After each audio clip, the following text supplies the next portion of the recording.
Salam marketing dan kewirausahaan, ketemu lagi dengan saya pada video kita yang terbaru saat ini ya, yaitu tips untuk melakukan presentasi bisnis. Presentasi bisnis, jadi bukan hanya sekedar presentasi, tapi presentasi bisnis. Presentasi bisnis ini berbeda dengan presentasi biasa, misalnya dengan presentasi kuliah. Kalau presentasi kuliah itu kita hanya memaparkan ide kita saja, hanya memaparkan gagasan kita, atau memaparkan tugas yang kita bikin.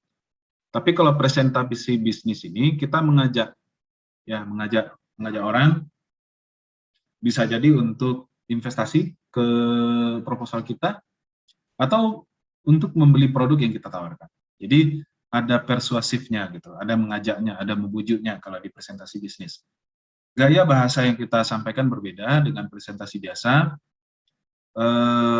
Mungkin kontennya juga berbeda. Dan kita itu lebih banyak memberikan bujukan-bujukan dalam melakukan presentasi bisnis ini. Oke, apa saja yang kita lakukan dalam presentasi bisnis? Definisi dulu. Presentasi bisnis merupakan bentuk komunikasi yang berorientasi pada proposal. Jadi pada proposal ya, kita mengajukan sesuatu yang disajikan dalam suatu lingkungan bisnis kepada khalayak yang relatif homogen dari berbagai tingkat pengambil keputusan. Jadi audiensnya itu biasanya homogen. Homogen itu maksudnya sama gitu ya. Berbeda dengan presentasi biasa, bisa jadi Anda presentasinya kepada khalayak yang heterogen atau bercampur-campur. Kalau ini relatif homogen, pihak yang kita sampaikan proposal.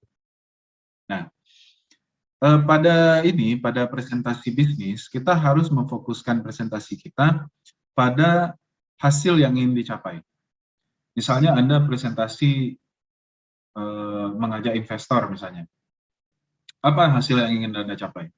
Hasil yang ingin Anda capai itu adalah investor itu memberikan dana atau melakukan investasi pada ide bisnis yang Anda sampaikan.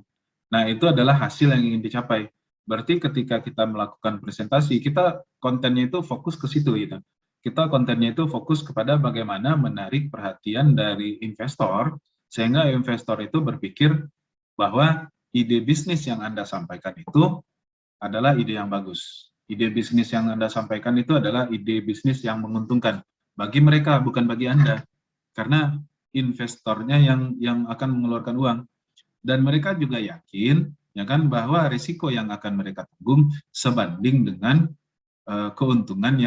potensi keuntungan yang akan mereka peroleh. Jadi kita fokuskan ke situ. Jadi kita tidak menyampaikan keuntungan-keuntungan yang akan kita dapatkan. Anda bahasanya tidak dengan dengan menjalankan bisnis ini, maka saya bisa mendapatkan keuntungan ini, maka saya bisa melakukan ini. Dan itu investasi Anda presentasi Anda tidak menarik bagi si investor. Tapi bahasanya dibalik ke investor.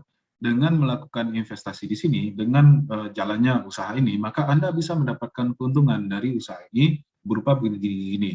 Dalam waktu 1 tahun Anda akan mendapatkan gini, banyak Anda akan menguntungkan. Atau jika fokus presentasi Anda adalah menjual produk misalnya, ini bagi manajemen penjualan ya, presentasi Anda itu meyakinkan orang bahwa produk yang Anda jual itu bagus. Berarti Anda harus menyampaikan kelebihan dari produk di mata si konsumen. Dan masing-masing konsumen itu bisa jadi berbeda-beda walaupun produknya sama. Gitu. Misalnya pena ini misalnya, ya kan? Walaupun pena kelebihannya misalnya sama, tapi bagi setiap orang mungkin berbeda-beda.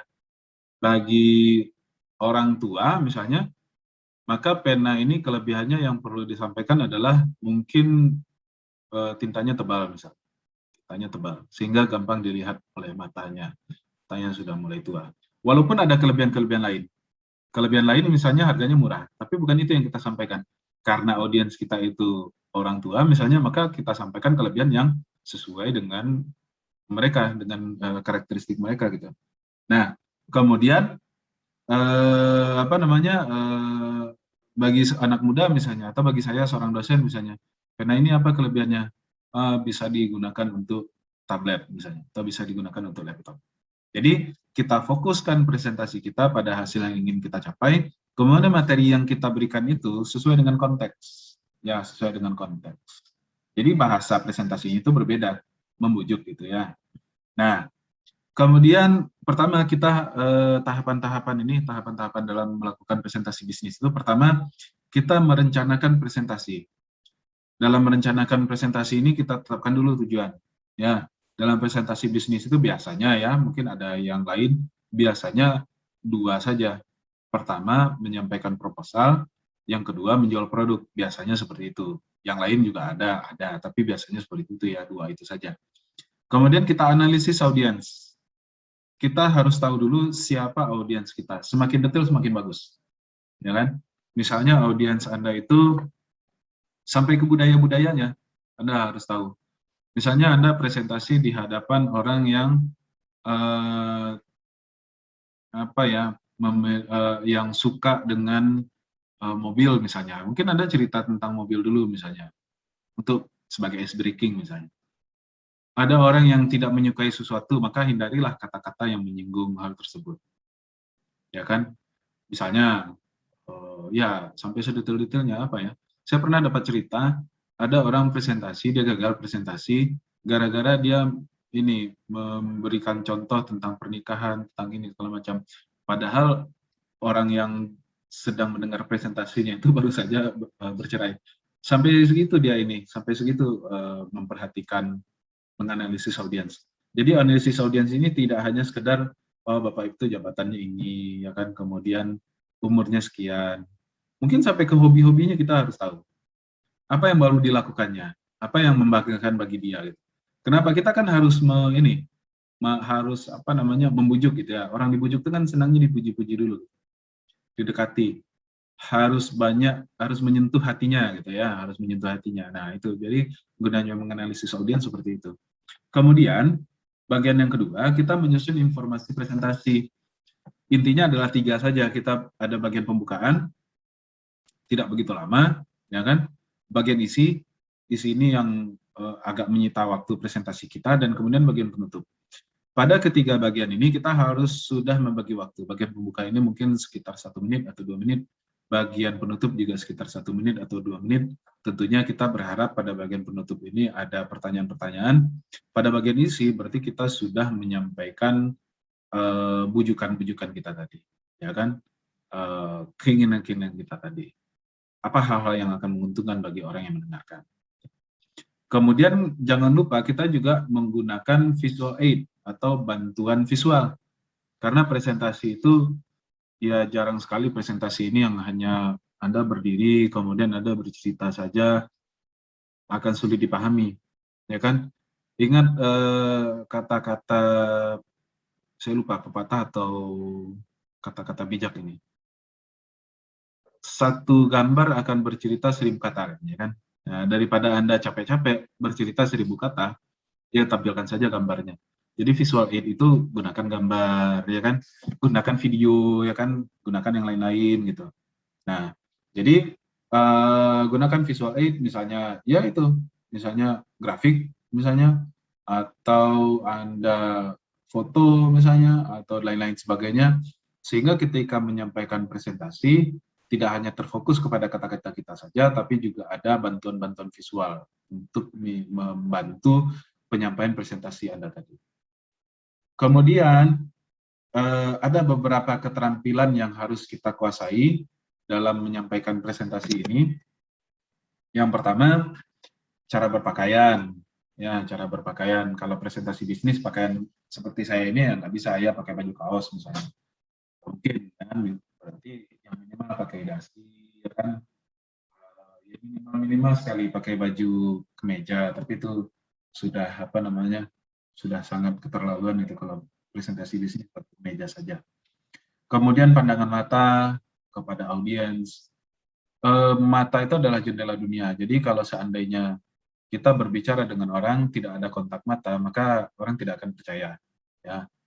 Tapi bukan begini pula harus saya ingin menyampaikan sebuah produk, bukan seperti itu juga. Tapi ya Anda paham lah maksudnya pandangan mata yang ini.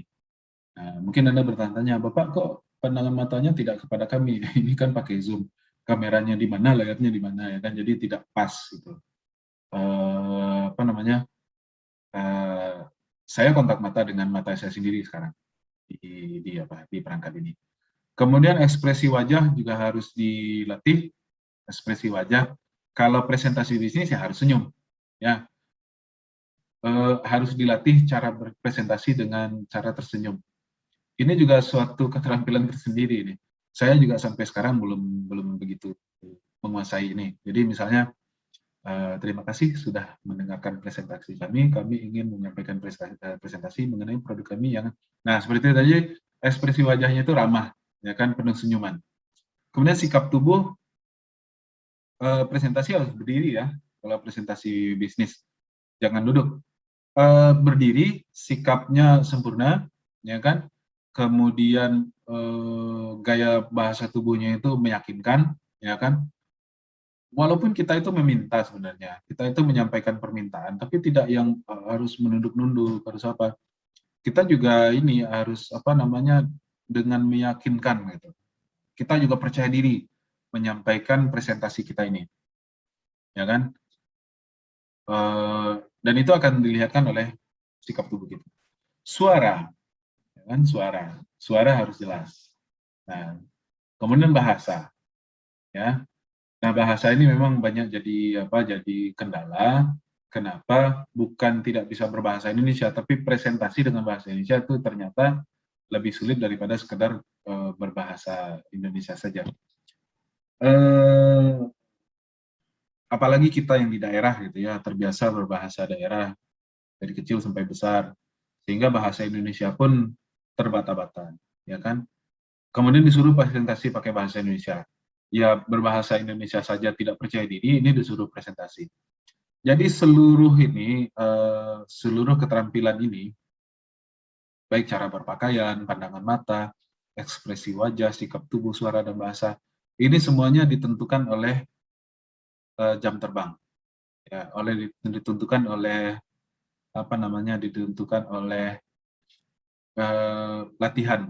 Semakin sering latihan, semakin sering diasah, maka keterampilan ini akan semakin baik. Nah, saya dulu waktu pertama kali presentasi ya tidak bisa selancar ini. Bahasa saya juga mungkin lucu sekali dulu. Kalau sekarang juga mungkin masih lucu.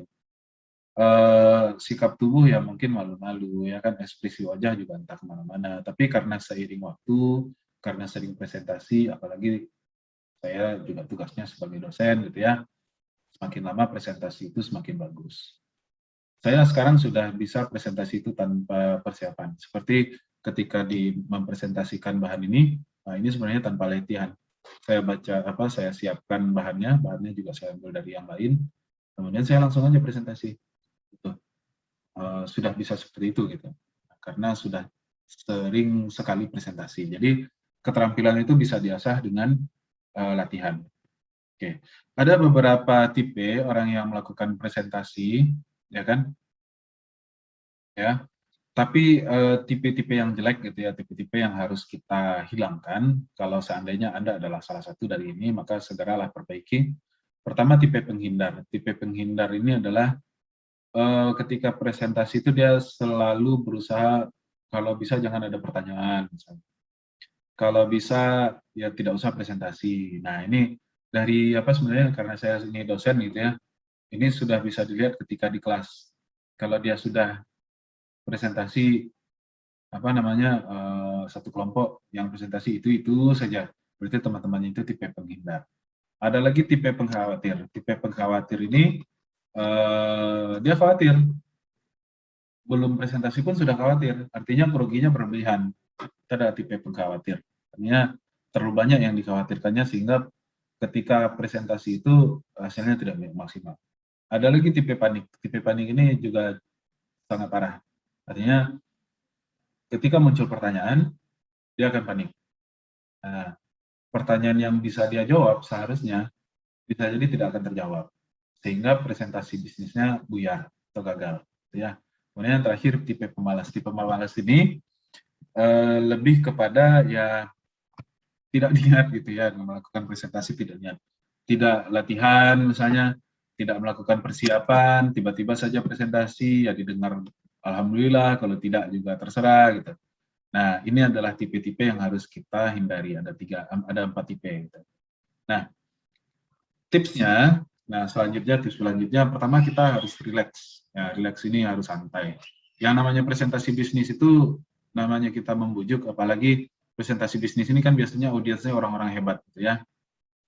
Memang kita harus harus santai dulu. Maksudnya santai ini bukan santai, santai lah nggak usah persiapan, bukan itu. Artinya santai ini kita ya jangan terlalu panik, jangan terlalu grogi. Grogi biasa, tapi jangan terlalu gitu ya.